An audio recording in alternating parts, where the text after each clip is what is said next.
Yuk jadi bagian dari dakwah kami. Dukung operasional dakwah dan sosial kami, raih pahala amal jariah yang terus mengalir sampai hari kiamat.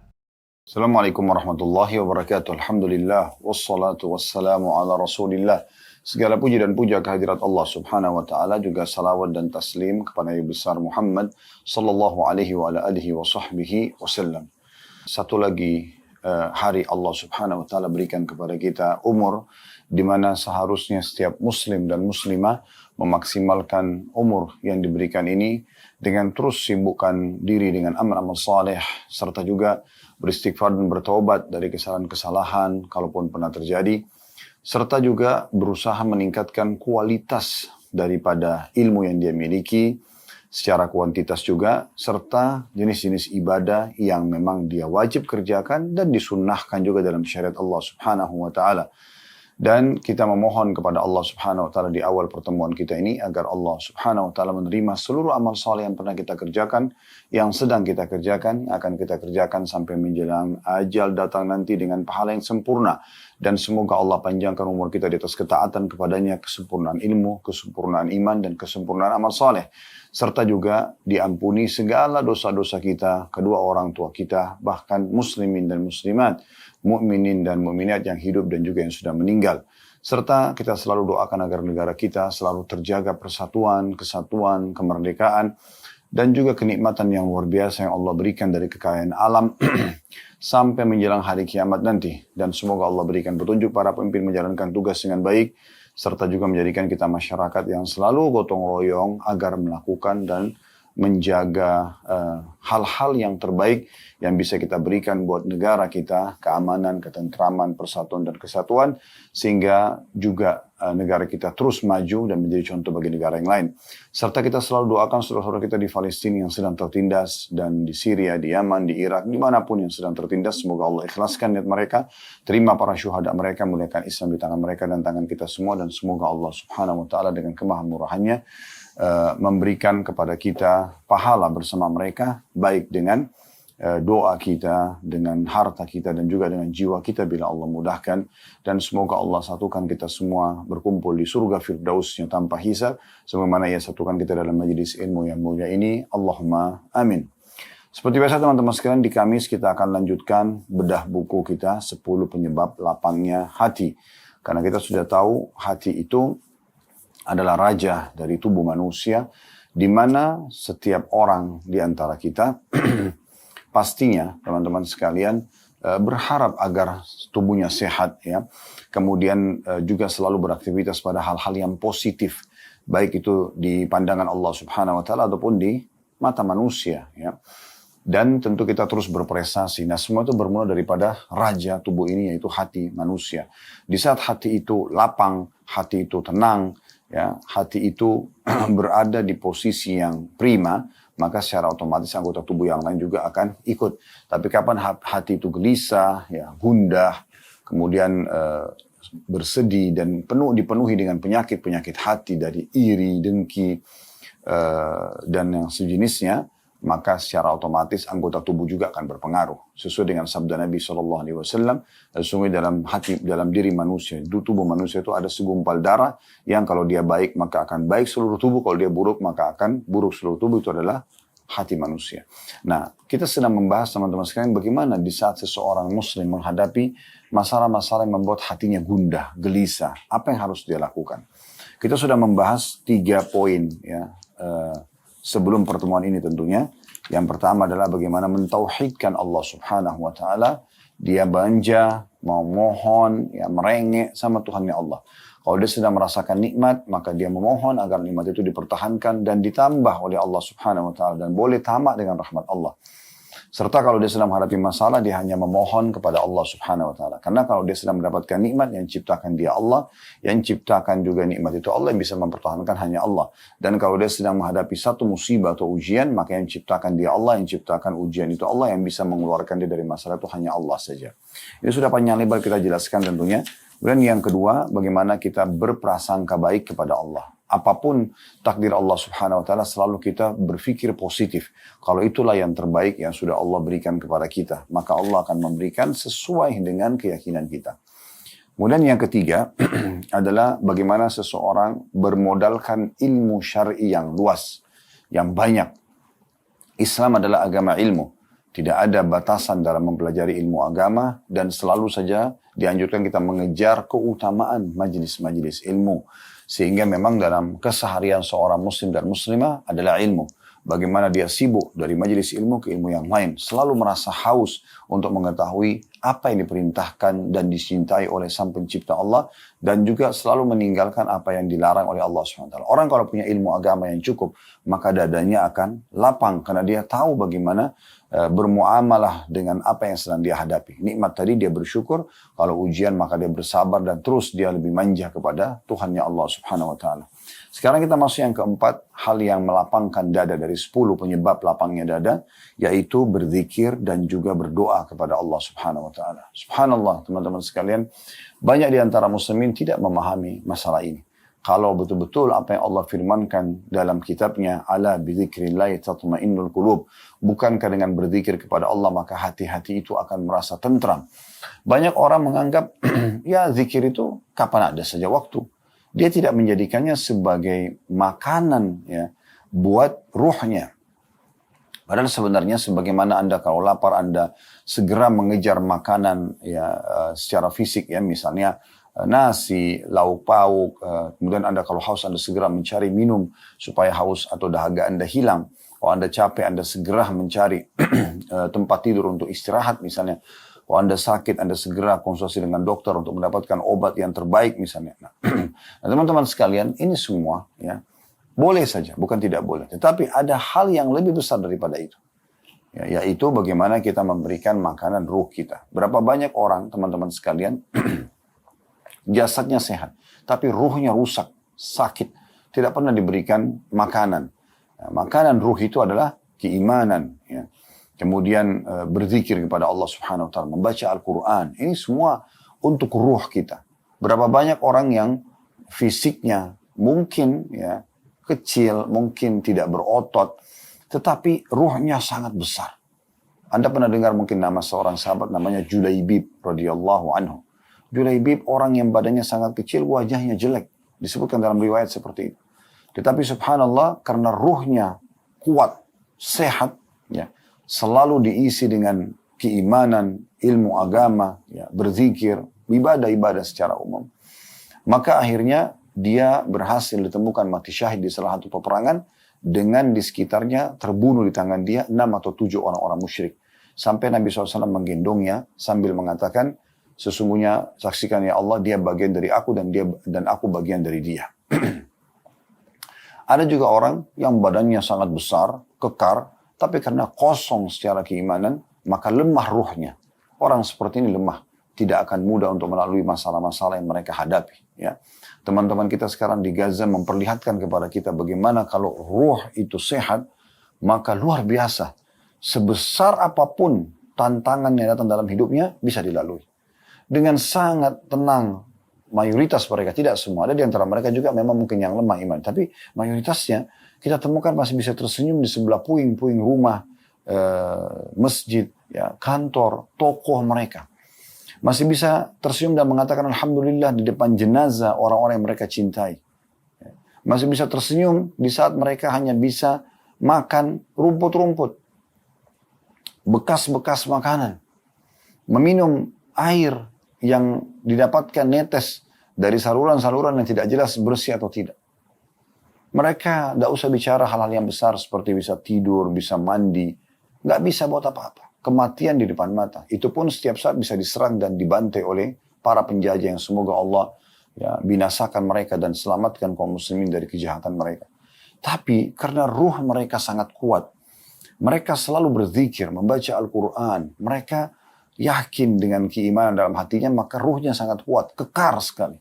Ya, kalau bisa dikeluarkan ruh tersebut lalu diperlihatkan bagaimana ototnya, bagaimana kokohnya dia, maka pasti orang akan merasa cemburu. Walaupun jasadnya mungkin secara manusia ini kecil, tapi subhanallah ruh mereka sangat kuat. Nah itu, berapa banyak orang yang jasadnya kuat, jabatannya tinggi, tapi begitu ditimpa dengan sedikit musibah kecil, maka sudah cukup membuat dia kalang kabut dan tidak tahu harus melakukan perbuatan apa. Bahkan sampai pada tingkat mereka ada yang bunuh diri, ya.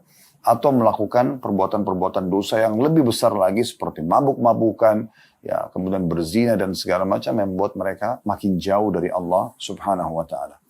Teman-teman sekalian, zikir adalah makanan ruh yang dibutuhkan sekali. Jadi Anda harus merasa dia lebih Anda butuhkan daripada makanan di saat lapar, minuman di saat haus. Begitu juga dengan doa. Doa ini subhanallah alat, ya, perangkat yang Allah Subhanahu wa taala siapkan agar Anda langsung bermunajat dengan sang raja yang sebenarnya, sang pencipta alam semesta ini, zat yang maha kaya, yang maha kuasa, ya. Dan Allah Subhanahu wa taala tidak meminta Anda, ya, untuk melalui sekretaris khusus tanda kutip di sini. Anda tinggal menghadap kiblat, memuji Allah, walaupun dengan sederhana Anda mengatakan Alhamdulillah, Anda membacakan salawat kepada manusia terbaik Nabi Muhammad SAW, kemudian Anda sampaikan hajat Anda. Maka sudah cukup. Ya. Dan ini Allah SWT kekalkan dalam Al-Quran. Wa idha sa'alaka ibadi anni fa inni qarib. Hai Muhammad, kalau ditanyakan kepadamu oleh hamba-hambaku tentang aku, katakan aku sangat dekat. Ujibu da'watad da'i dada'an. Aku akan terus menjawab permintaan orang-orang yang meminta kepadaku. Falyastajibu li wal yu'minu bi. Oleh karena itu mereka mohonlah kepadaku, lalu mereka beriman kepadaku. La'allahum yarshudun, semoga mereka mendapatkan petunjuk. Dan Nabi Muhammad SAW sudah mengatakan tidak ada seorang muslim di muka bumi yang berdoa kecuali Allah terima, hanya saja melalui salah dari 3 tahapan. Bisa diberikan langsung di saat itu, atau Allah hilangkan keburukan yang akan menimpa dia, ya, atau Allah akan simpankan yang dia panen dalam bentuk pahala pada hari kiamat. Cuma memang yang perlu digarisbawahi, jawaban doa yang Allah berikan sesuai dengan sistem atau sunnatullah yang Allah sudah ciptakan. Anda kalau lapar, Anda mengatakan, ya Allah hilangkan lapar saya. Tidak spontan laparnya hilang, tapi Allah mudahkan kita dengan sistem yang sudah Allah buat, hilangkan lapar oleh proses makan. Anda akan mendapatkan makanan, Anda akan bisa mengunyahnya, menelan melalui tenggorokan Anda, lalu dikelola dengan usus Anda, kemudian barulah lapar itu hilang. Anda capek, Anda mengatakan, ya Allah, hamba-Mu letih sekali, capek. Maka Allah buat Anda mengantuk, Anda bisa tidur beberapa jam, lalu kemudian Anda segar kembali. Apa saja, ya. Anda sakit misalnya, Anda mengatakan, ya Allah, hamba-Mu sakit, sembuhkanlah. Allah nggak lemparkan obat dari langit. Tapi Allah mudahkan kita bertemu dengan dokter atau obat yang tepat, kemudian kita bisa sembuh. Setelah tentu melalui prosesnya, yaitu beberapa saat mengkonsumsi obat tersebut misalnya, baru Allah SWT berikan. Nah, seperti itu kurang lebih gambarannya. Maka ini 2 hal yang luar biasa. Sebenarnya kalau dibahas zikir sendiri saja sudah luar biasa panjang bahasannya. Begitu juga kalau orang bahas doa juga panjang bahasannya. Ya, tapi penulis ini menyatukan keduanya, berzikir dan berdoa kepada Allah Subhanahu wa taala. Kita coba bacakan apa yang ditulis oleh penulis pada saat menjelaskan perkara yang keempat yang melapangkan darah dari 10 perkara di bahasan buku ini. Di halaman 17 bagi yang pegang bukunya, ya. Kata penulis di sini, wahai orang yang sempit dadanya dan keruh urusannya, angkatlah telapak tangan ketundukan kepada kekasih Anda. Sampaikan keluhan dan kesedihan Anda kepadanya. N-nya besar kata ganti Allah. Dan alirkan air mata di hadapannya. Ketahuilah, semoga Allah Azza wa Jal memelihara Anda, bahwa Allah Azza wa Jal lebih sayang kepada Anda daripada kasih sayang ayah, ibu, sahabat karib, dan anak-anak Anda kepada Anda. Terdapat beberapa jenis zikir mengenai hal tersebut di antaranya. Jadi di sini disebutkan beberapa jenis zikir dan juga sekaligus bisa dikatakan sebagian juga nanti akan disebutkan doa yang akan mengeluarkan Anda dari permasalahan Anda. Namun sebelum kita masuk panjang lebar teman-teman sekalian di contoh-contoh yang penulis sebutkan tentang zikir-zikir yang kalau Anda baca, maka Allah Azza wa Jalla akan menjadikannya penyebab masalah Anda selesai. Kita akan coba mengingatkan kembali tentang kedudukan zikir dan doa ini tentunya, ya. Supaya kita lebih termotivasi nanti lagi untuk mengaplikasikannya. Karena kalau kita langsung saja masuk, ini Bapak Ibu sekalian, zikir ini dibacalah, dihafallah. Mungkin dari 10, 100, 1000, 1 juta orang yang mendengarkan, mungkin yang mengikuti dan mengamalkan hanya segelintir saja. Karena mereka belum menanamkan dalam diri mereka keutamaan mengerjakan amal tersebut. Oleh karena itu kita akan menyebutkan tentang keutamaan berzikir dan berdoa. Nah, disebutkan misalnya masalah zikir dulu di dalam surah Al-Baqarah, surah nomor 2 ayat 152, Allah memerintahkan kita agar selalu berzikir kepadanya. Fadhkuruni azkurkum washkuruni wala takfurun. Ya, ingatlah kepadaku, kata Allah. Berzikirlah, maka aku ingat pula kepada kalian atau kepadamu. Dan bersyukurlah kepadaku. Termasuk bagian daripada zikir. Alhamdulillah. Maka janganlah kamu mengingkari nikmatku. Kemudian juga dalam surah Al-Ahzab, Allah tidak perintahkan kita untuk berzikir saja. Tapi berzikir yang banyak. Merasa memang butuh dengan zikir itu. Walaupun lagi sedang tidak ada masalah ya. Tetap kita berusaha berzikir. Istighfar. La hawla wa la quwata illa billah. Subhanallah walhamdulillah wa la ilaha illallah. Allahu akbar. Allahumma salli ala Muhammadin wa ala ali Muhammad. Misalnya. Kita berzikir. La hawla wa la quwata illa billah. Misalnya subhanallah wa bihamdi subhanallahil azim. Banyak sekali zikir-zikir la ilaha illallah dengan segala jenisnya. Ada la ilaha illallah saja, ada la ilaha illallah wahdahu la syarikalah, lahul mulku wa lahul hamdu wa huwa ala kulli syai'in qadir. La ilaha illallah wahdahu la syarikalah, lahul mulku wa lahul hamdu yuhyi wa yumiit wa huwa ala kulli syai'in qadir.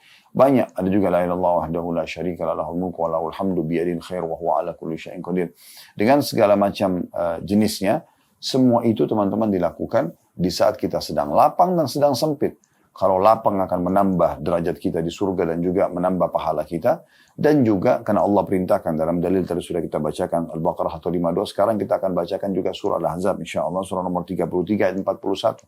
Tentang perintah Allah untuk berzikir. Ya.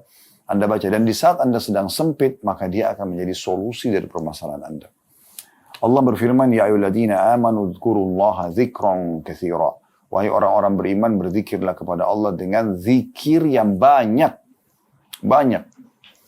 Kalau Anda cuma mengandalkan zikir habis sholat saja, itu bagian kecil daripada zikir yang harusnya Anda amalkan dalam keseharian. Ya, sebagian salaf bahkan ada yang beristighfar dalam sehari sampai 1000 kali misalnya. Ya, karena kan mengulang-ulanginya ya. Sekali berzikir bisa sampai 100 kali. Sebagaimana para sahabat mengatakan, kami menghitung Nabi SAW dalam satu majlis. Ya, mengatakan, Rabbi gfirli wa tub alayya. Wahai Tuhanku maafkanlah aku dan terima taubatku. Itu dalam satu majlis sampai 100 kali. Berarti majelis yang lain mungkin beliau akan membaca lagi. Jadi zikir yang sangat banyak. Kemudian juga di dalam firman Allah Subhanahu wa taala yang lain Al-Ahzab juga masih sama di ayat 35-nya وَالذَّاكِرِينَ اللَّهَ كَثِيرًا وَالذَّاكِرَاتِ أَعَدَّ اللَّهُ لَهُمْ مَغْفِرَةً وَأَجْرًا عَظِيمًا. Laki-laki dan perempuan yang banyak berzikir, mengingat Allah dan juga menyebut-nyebut nama Allah, maka Allah telah menyediakan untuk mereka ampunan dan pahala yang besar. Pahala yang besar. Ya. Kemudian dalam surah Al-A'raf, ayat surah nomor 7 ayat 205, yang berbunyi, وَاذْكُرْ رَبَّكَ فِي نَفْسِكَ تَضَرُّعًا وَخِيفَةً وَدُونَ الْجَهْرِ مِنَ الْقَوْلِ بِالْغُدُوِّ وَالْآصَالِ وَلَا تَكُنْ مِنَ الْغَافِلِينَ. Dan sebutlah nama Rabbmu dalam hatimu dengan merendahkan diri dan rasa takut dan dengan tidak mengeraskan suara, teriak-teriak maksudnya ya. Di waktu pagi dan petang dan janganlah kamu termasuk orang-orang yang lalai. Termasuk orang-orang yang lalai. Begitu juga dengan sabda Nabi SAW di dalam hadis yang diriwayatkan oleh Bukhari di jilid 11 halaman 208. Kata Nabi SAW, "Mathalul ladzi yadhkuru rabba wal ladzi la yadhkuru rabba mathalul hayy wal mayyit." Perumpamaan dan perbedaan antara orang yang berzikir kepada Tuhannya dan orang yang tidak berzikir seperti orang mati dan orang hidup. Ya. Seperti orang hidup dan orang mati. Orang yang berzikir seperti orang hidup dan orang yang tidak berzikir seperti orang yang mati. Anda bisa bedakan antara orang yang hidup duduk di satu sisi sebelahnya diletakkan jenazah. Akan sangat berbeda. Ini bisa melihat, ini bisa mendengar, ini bisa beraktivitas, bisa bersuara, masih bisa menambah amalnya, masih bisa beristighfar dari urusan. Ini sudah tidak bisa sama sekali. Nah, sampai diberikan perumpamaan seperti itu. Seperti orang hidup dan orang mati kalau orang yang berzikir dengan tidak berzikir. Jadi sebenarnya makna hadis ini teman-teman sekalian, hadis Bukhari yang sahih ini, kalau ada orang yang hidupnya tidak ada zikir kepada Allah SWT atau sedikit sekali zikirnya seperti orang yang mati. Ya. Seperti percuma dia hidup. Dia tidak mengingat Tuhannya Allah Subhanahu wa ta'ala. Dalam sebuah hadis yang lain, diriwayatkan Imam Muslim, "Mathalul bait alladhi yuzkaru Allah fi wal bait alladhi la yuzkaru Allah fi mathalul hayy wal mayyit." Perumpamaan rumah yang di dalamnya ada zikir kepada Allah dan rumah yang tidak ada zikir di dalamnya kepada Allah, perumpamaan seperti orang hidup dan juga orang yang sudah meninggal. Jadi di sini bukan hanya sekedar dia lagi duduk saja di musallahnya, tapi di rumahnya juga dia berzikir, di kendaraannya juga dia berzikir. Ya. Kemudian dalam hadis yang lain juga, hadis yang diriwayatkan oleh Tirmidzi di jilid 5 halaman 459 dan Ibnu Majah juga di jilid 2 halaman 1245. Dan ini disahihkan oleh Syekh Albani, di mana Nabi SAW bersabda, "Ala unabbi'ukum bi khairi amalikum." Mau nggak aku tunjukkan kepada kalian amal kalian yang paling baik. Wa azkaha inda malikikum, dan paling suci di sisi Tuhan kalian. Maksudnya paling maksimal pahala yang bisa kalian dapatkan. Wa arfa'iha fi darajatikum, dan yang paling cepat melejitkan derajat kalian di surga. Wa khairi lakum min infaqid dhabi wal wariq, dan lebih baik bahkan pahalanya daripada kalian menginfakkan emas dan juga uang-uang kertas.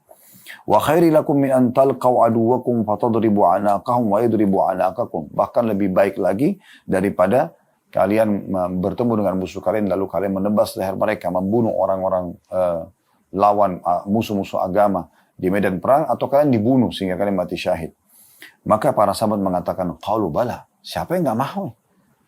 Ditunjukkan amalan, yang amalan ini paling baik di antara semua amalan yang paling baik. Kemudian paling suci di sisi Tuhan Allah Subhanahu wa taala, paling cepat mengangkat derajat, dan lebih baik daripada berinfak dengan emas dan juga uang-uang kertas, lebih baik bahkan daripada perang jihad, membunuh musuh atau kita dibunuh. Maka sahabat langsung merespon, bala, tentu ya Rasulullah.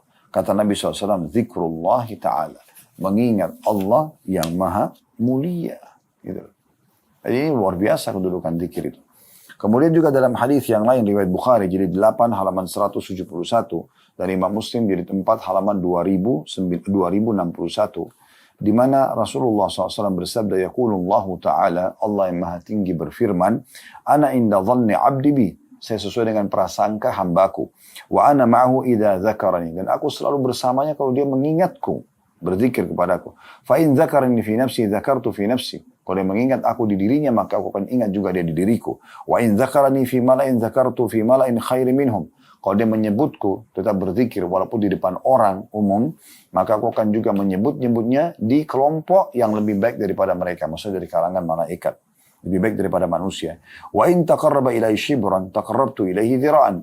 Kalau dia berusaha mendekatkan diri kepadaku sejengkal saja, maka aku akan dekatkan diri kepadanya satu hasta. Wa in taqarraba ilaihi dhira'an taqarrabtu ilaihi ba'an. Dan kalau dia mendekatkan kepadaku diri satu hasta, aku akan dekatkan diri kepadanya satu depa. Wa in atani yamshi ataitu harwala. Dan jika dia datang kepadaku dengan berjalan, maka aku akan datang kepadanya sambil berjalan cepat. Maknanya, kalau orang berzikir kepada Allah, selalu mengingat Tuhannya, ini pahalanya sangat besar, cepat mengangkat derajat, ya, lebih baik daripada semua jenis ibadah termasuk jihad, sedekah. Dan juga teman-teman sekalian, dia akan membuat kita sangat dekat dengan Allah Subhanahu wa taala. Di dalam hadis yang lain, Abdullah bin Busr radhiyallahu anhu mengatakan, ada seorang laki-laki pernah berkata kepada Nabi SAW, ya Rasulullah, sesungguhnya syariat Islam telah banyak bagiku. Aku tidak tahu harus mengerjakan bagaimana semuanya ini. Sudah banyak. Oleh karena itu beritahukan aku sesuatu yang aku bisa pegang teguh. Di antara semua itu aku selalu menjaganya, rutin. Tentu itu selain yang wajib-wajib ya, kayak sholat itu tidak dibahas lagi. Tetapi amalan-amalan tambahan. Maka kata Nabi SAW, la yazalu lisanuka ratban min dzikrillah. Hendaklah lidahmu selalu basah dengan berzikir atau mengingat Allah Subhanahu wa taala. Hadis riwayat Tirmidzi jilid 5 halaman 458. Ini luar biasa ya. Bagaimana kita bisa tahu atau kita melihat ya keutamaan zikir, dan tentu kalau kita ingin bahas ini tentang keutamaan zikir luar biasa banyaknya ya, luar biasa banyaknya. Dan tentu saja teman-teman sekalian, orang yang membaca Al-Quran masuk dalam berzikir kepada Allah Subhanahu wa taala. Membaca kitabullah termasuk bagian daripada zikir. Dan Nabi SAW mengingatkan, bahkan mengancam ya, kalau ada orang-orang yang tidak sibuk dengan zikir ini. Sebagaimana dalam sabda beliau, man qa'ada maq'adan lam yadhkurillaha fihi kanat alaihi minallahi tira. Siapa yang duduk di satu tempat lalu tidak berzikir kepada Allah, maka pastikan dia akan mendapatkan sesuatu yang membuat dia menyesal dari sisi Allah. Artinya bisa saja Allah hukum, wa man ittaja'a madja'an la yadhkurullaha fihi kanat alaihi minallahi tira. Dan barang siapa yang tidur atau berbaring di sebuah tempat tidur kemudian tidak berzikir kepada Allah, maka juga sama, dia akan menjadi kekurangan dan penyesalan atasnya dari Allah nantinya ya.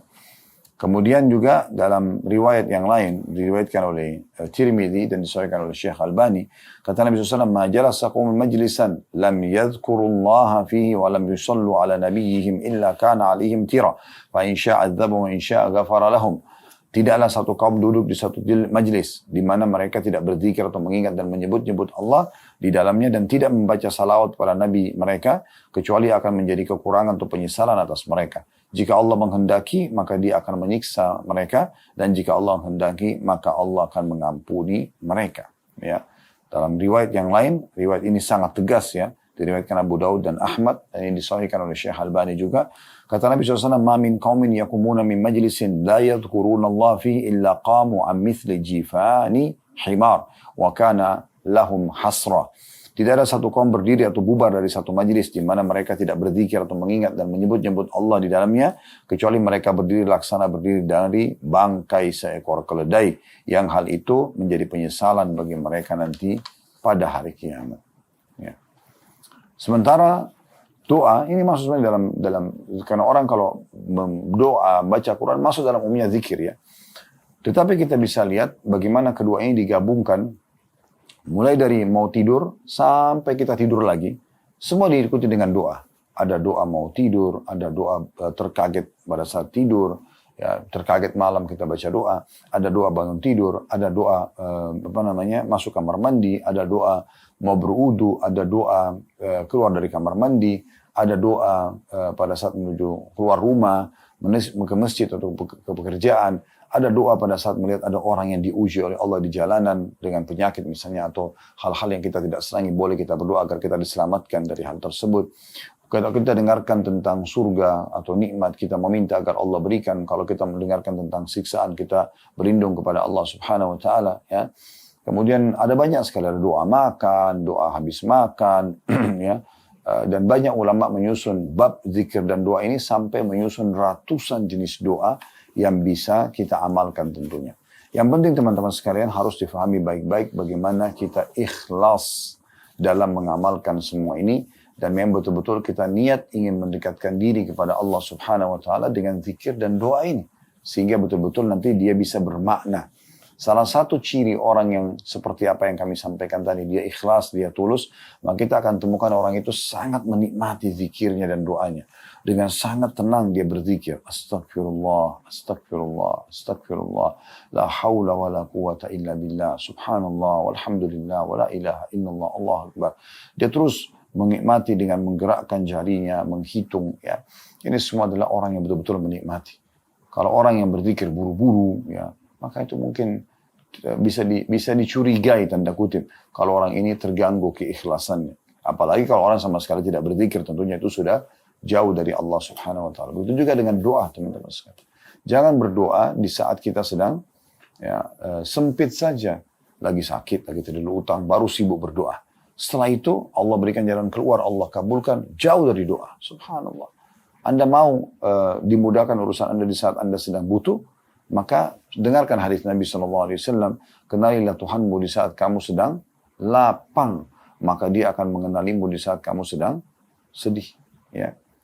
Jadi betul-betul nanti kalau kita butuh di saat kita sedang sedih, Allah Subhanahu wa taala akan berikan kepada kita, karena di saat lapang kita selalu mendekatkan diri kepadanya. Baik, kita kembali ke buku kita, teman-teman sekalian.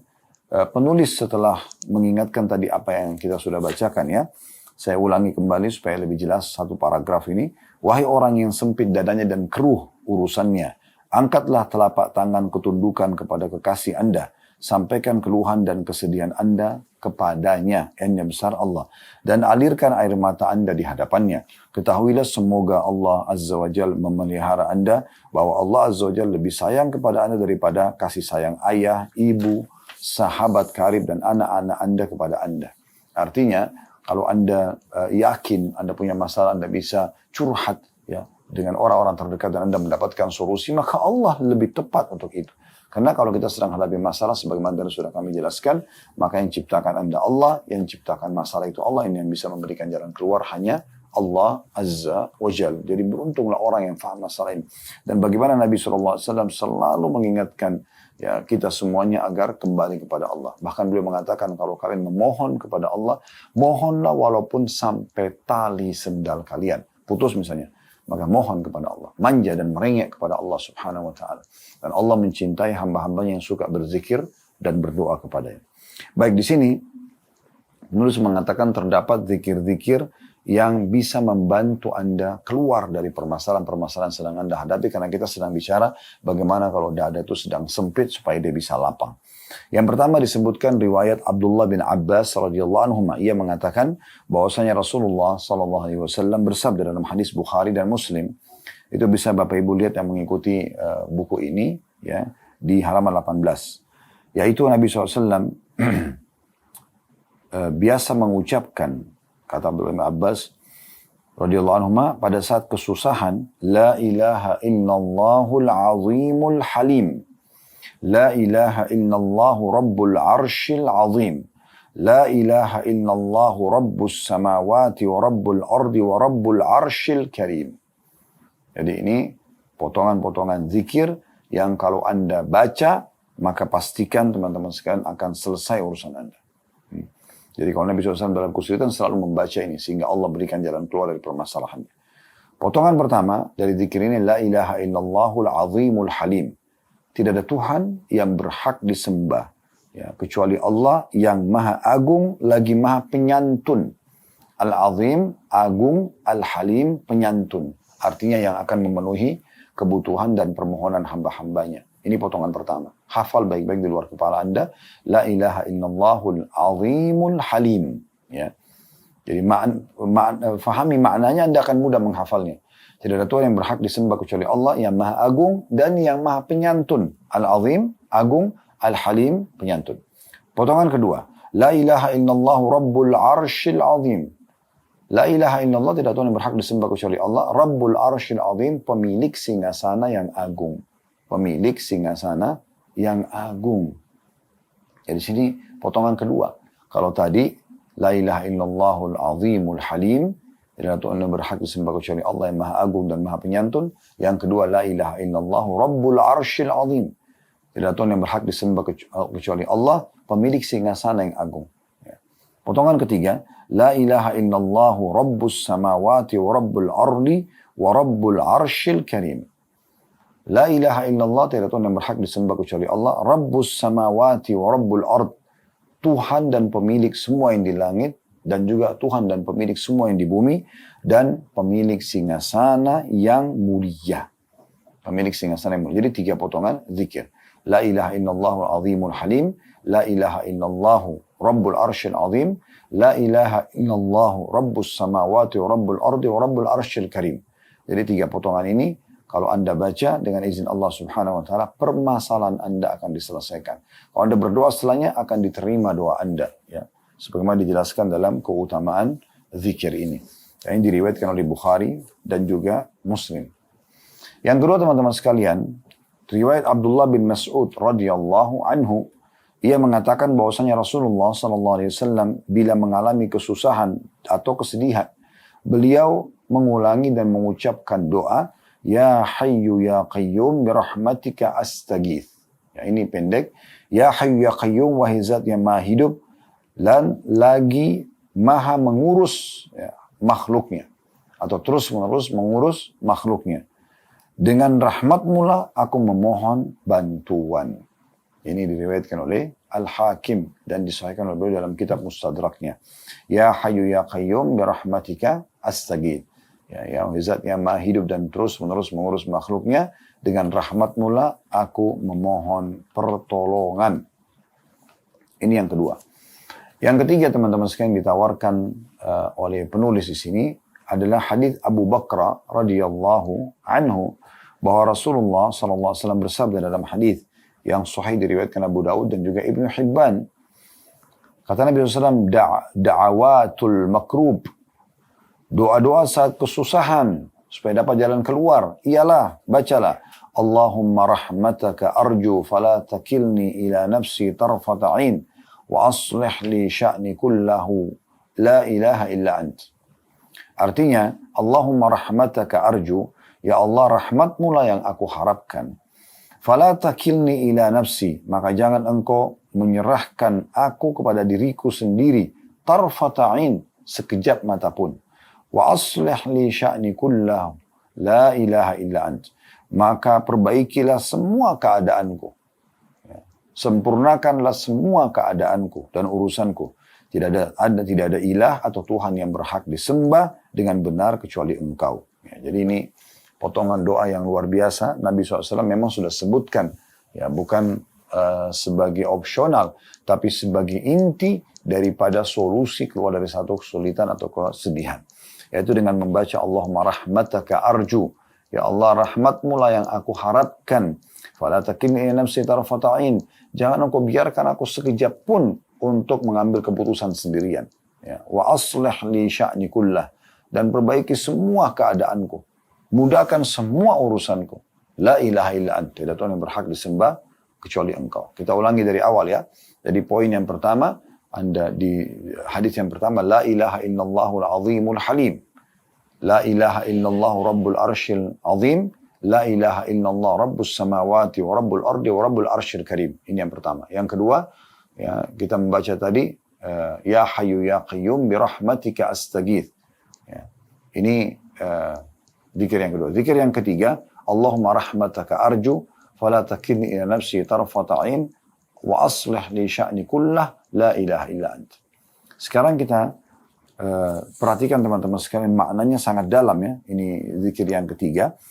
Ya Allah, rahmatmu lah yang aku harapkan. Rahmat maksud dalamnya, ini terjemahnya bahasa Indonesia karunia ya. Maksud dalamnya rezeki, berpenuhi kebutuhan, dimaafkan dosa, solusi dari permasalahan. Jadi ini luar biasa nih ya. Rahmat itu kita minta. Kemudian kita mengatakan, fala takilni nafsi tarfata'in. Jangan engkau biarkan aku yang ambil keputusan. Berarti menandakan manja banget sama Allah ini. Ya. Manjanya luar biasa sampai-sampai dia tidak mau ya sekejap mata pun mengambil keputusan sendiri. Biarkan Allah yang putuskan. Pernikahan, pekerjaan, apalah semua keputusan itu, biarkan Allah yang putuskan. Ya. Maka ini sangat baik untuk dia baca. Ini memang Nabi sudah bilang da'awatul makrub. Doa-doa yang akan memberikan solusi dari permasalahan. Lalu kita bilang, wa aslih li sya'ni kullah. Oleh karena itu, perbaiki semua urusanku. Semuanya. Tidak ada terkecuali. Apapun. Kecil sampai besar. Semuanya yang kau ambil alih ya Allah. La ilaha illa ant. Tidak Tuhan yang berhak disembah. Kecuali engkau. Baik, selanjutnya. Zikir yang keempat. Hadits Abdullah bin Mas'ud radhiyallahu anhu. Ia mengatakan. Bahwasanya Nabi SAW bersabda. Tidaklah seorang hamba tertimpa kesusahan atau kesedihan. Lalu dia mengucapkan. Allahumma inni abduka. Ya Allah, sungguhnya aku adalah hambamu. Wabnu abdika, dan anak dari hamba laki-laki, maksudnya anak daripada ayahku. Wabnu amatika, dan anak dari hamba perempuanmu, maksudnya ibu kita. Nasiyati biyadik, ubun-ubunku di tanganmu. Madin fiya hukmuk, berlaku keputusanmu padaku. Adlun fiya qada'uk, adil hasil keputusanmu kepadaku. As'aluka bikulli ismin huwalak, aku minta dengan nama-nama semua yang kau miliki. Sammaita bihi nafsak, engkau menamakan itu dirimu. Au anzaltahu fi kitabik, atau engkau turunkan dalam kitabmu. Au 'allamtahu ahadan min khalqik, atau engkau mengajarkan kepada salah satu dari hamba-hambamu. Au ista'tharta bihi fi 'ilmil ghaibi 'indak, atau engkau menyimpannya di ilmu gaib di sisimu. Antaj'ala al-Qur'ana rabi'a qalbi wa nura sadri wa jala'a huzni wa dhahaba hammi. Agar engkau menjadikan ya Allah Al-Quran sebagai bunga hatiku, cahaya dadaku, penghilang kesedihanku, dan penyebab atau pelenyap kesusahanku. Kalau orang baca ini kata Nabi SAW, illa adhaballahu azza wa jal hammahu wa abdalahu makana huznihi faraha.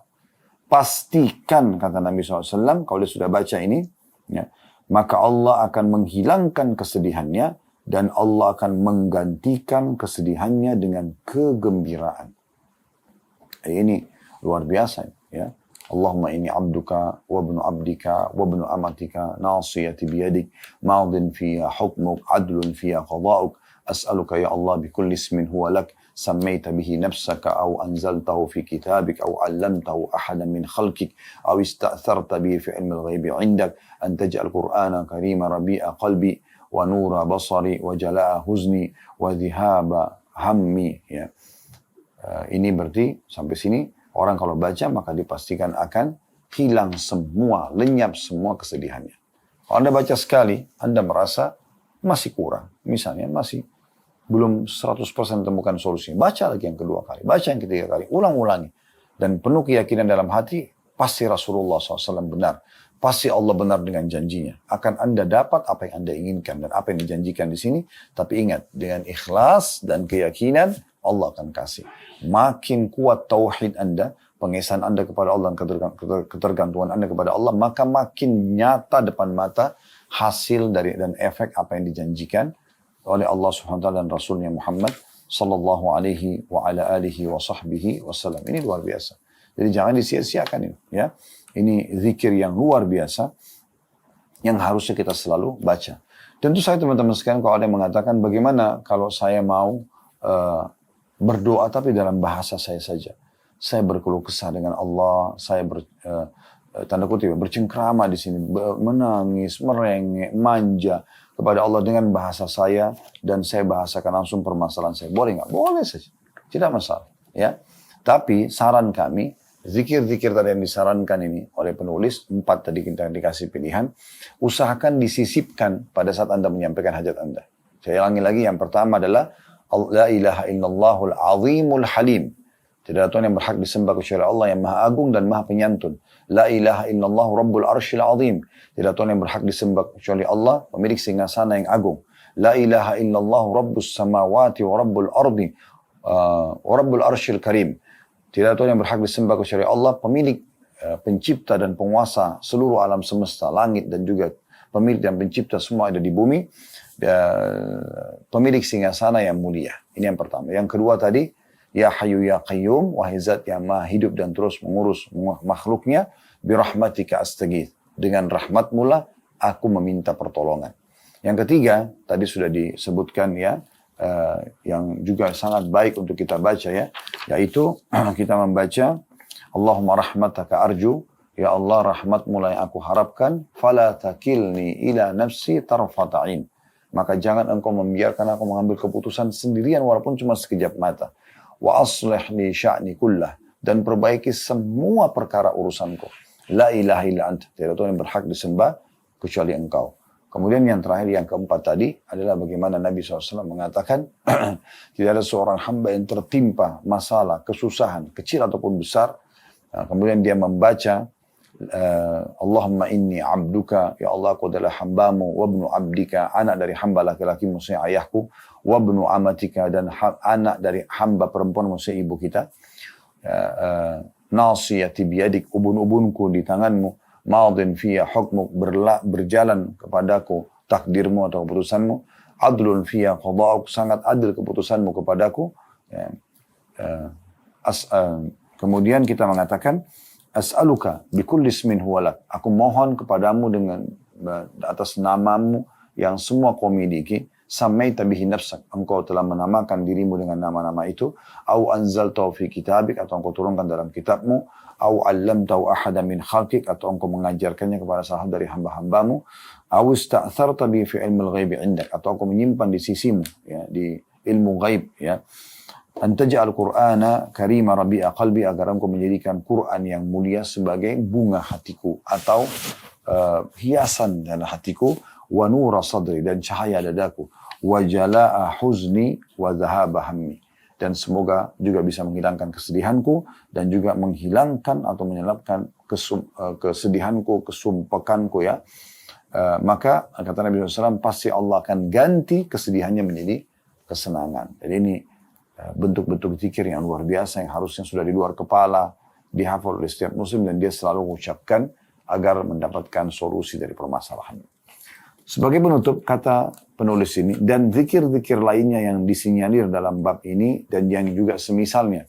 Maksudnya beliau berkata, ada zikir-zikir yang tidak disebutkan di sini. Tetapi dia sebenarnya masuk juga, ya, kalau Anda menemukan misalnya dalam satu buku ada riwayat-riwayat lain, maka itu juga bisa masuk dalamnya. Seperti misalnya sabda Nabi SAW, siapa yang melazimi istighfar, selalu mengucapkan istighfar, maka Allah akan jadikan dari setiap permasalahan dan kesedihannya jalan keluar. Dan Allah berikan rezeki dari tempat tidak disangka-sangka. Kan gitu ada ya contohnya. Lalu kata beliau, penulis sebagai penutup di paragraf terakhirnya, hendaklah Anda, semoga Allah Azza wa Jalla memberkahi Anda, berkeinginan keras untuk senantiasa berzikir kepada Allah Azza wa Jalla dan tidak berpaling darinya.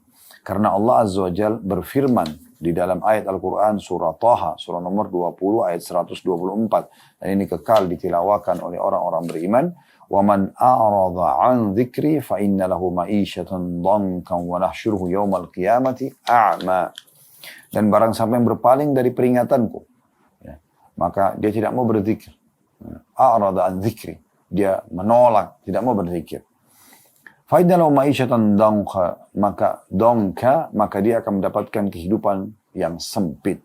Wa nahsyuruhu yaumal qiyamati a'ma, dan kami akan bangkitkan dia pada hari kiamat dalam kondisi buta. Jadi opsinya adalah kita berzikir dapat ketentraman dan pahala yang besar, ya, atau kita menolak maka akan na'udzubillah terhina. Ya, Allah Subhanahu wa taala akan berikan kehidupan yang sempit. Walaupun rumahnya luas, mobilnya mewah, hartanya melimpah, tidak ada kegembiraan, tidak ada kebahagiaan. Ya, karena memang Allah SWT angkat itu, kehidupan yang sempit. Jadi walaupun fasilitas lengkap, tapi tetap saja sempit dadanya. Dan nanti pada hari kiamat, karena dianggap dia tidak mau berzikir, maka dia akan ya dibangkitkan dalam kondisi buta matanya. Di dunia aja kita tidak bisa lihat, sudah malah terganggu. Semoga Allah menjaga kenikmatan mata ini sampai kita meninggal dalam kondisi sehat, sempurna, dan seluruh anggota tubuh yang lainnya. Allahumma amin. Di hari kiamat kita lebih butuh penglihatan, karena kita harus lihat. Ada neraka, ada surga. Ya. Jadi kita kalau buta betul-betul tidak tahu harus melangkah kemana.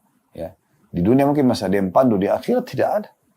Maka orang-orang yang tidak mau berzikir kepada Allah, tidak mau berdoa kepada Allah, dianggap orang-orang yang sombong, karena akhirnya mereka akan dibangkitkan pada hari kiamat ya dalam kondisi buta. Ini kalau kita lanjutkan ayatnya Toha 125-nya, ya. Orang itu akan mengatakan, Qala Rabbi lima hasyartani a'ma wa qad kuntu basira. Wahai Tuhanku, kenapa engkau bangkitkan aku dalam kondisi buta, padahal dulu aku di dunia dalam kondisi melihat. Ya. Maka dia sendiri di dunia berarti orang ini melihat, bukan dasarnya orang buta gitu ya. Tetapi dia orang melihat yang akhirnya Allah butakan matanya karena tidak mau berzikir. Ya. Qala Rabbi lima hasyartani a'ma wa qad kuntu basira. Qala kadzalika atatka ayatuna fanasita wa kadzalika al-yawma tunsa. Itu semua karena kamu di dunia telah datang kepada peringatan-peringatan dari kami, tapi kamu lalaikan, kamu nggak mau ngahkan gitu. Maka pada hari ini juga kau akan dilupakan. Kau akan dilupakan. Jadi luar biasa ya. Satu sisi zikir dan doa itu punya keutamaan yang sangat besar, dan beruntunglah orang yang selalu menjadikan ini sebagai perangkat hidupnya. Dia manja, dia merengek, dia mohon pada Tuhannya. Nikmat untuk dipertahankan, ujian untuk diberikan jalan keluar, dan juga dia akan mendapatkan yang terbaik nanti balasannya di akhirat. Allahu a'lam. Ini bahasanya teman-teman sekalian, ke depannya insya Allah kita akan masuk tentunya ke poin yang kelima dari 10 poin penyebab lapangnya dada, itu bersegera meninggalkan kemaksiatan dan muhasabah atau introspeksi diri. Semoga Allah Subhanahu wa taala menjadikan kita orang yang selalu berzikir, selalu berdoa kepadanya, dan selalu saja mendekatkan diri kepada Allah Subhanahu wa taala, menikmati ibadah-ibadah tersebut sehingga selalu saja mendapatkan solusi dari permasalahan, dan juga selalu bisa bersyukur terhadap nikmat yang ada sehingga Allah selalu tambah dan Allah berikan balasan yang besar nanti pada hari kiamat nanti. Selalu semangat teman-teman sekalian dalam ibadah, maksimalkan umur yang Allah berikan, walaupun cuma 1 detik, 2 detik, apalagi kalau sampai sehari, seminggu, sebulan, jangan diisi dengan hal-hal yang melalaikan. Subhanakallahumma bihamdika, asyhadu an la ilaha illa anta astaghfiruka wa atubu ilaik. Wassalamualaikum warahmatullahi wabarakatuh.